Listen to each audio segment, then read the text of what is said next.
Ondan men bilgin eginehe bilhinlerebin bihigi ulus putugar biller olan kohut, toyuksut, algısçıt Prokopi Prokopyevich Maksimovi. Kini Jahtar baraksan ayıhıttanarı sıtaran algammıd ırıtın ehdinler yağa.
Ayıhıt kerete sananlar gün küve iye baraksan toğuz ıy tukarı kaygakta kara vırınan nıgar bebeldabit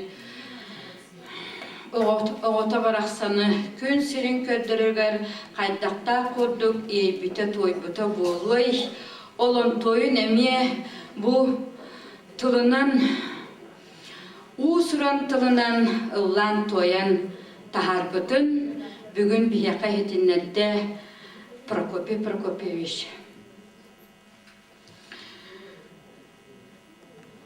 Ondan jeti yeten kuatan baran oğa baraksan Tibetin oruyundan köy oğukka köylehiye tühen iye baraksan sürağın üveründen toluran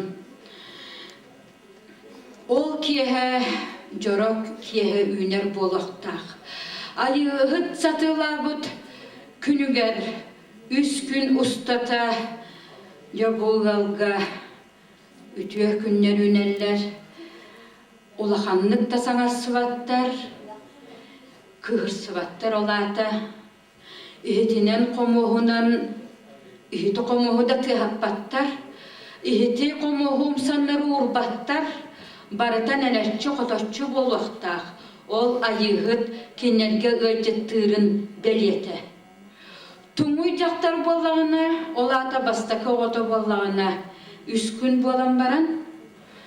Elbette ayıhıttamı jaktar bolağına ühüs günüger ayıhıtı atarı siyere tuğma tolurullar.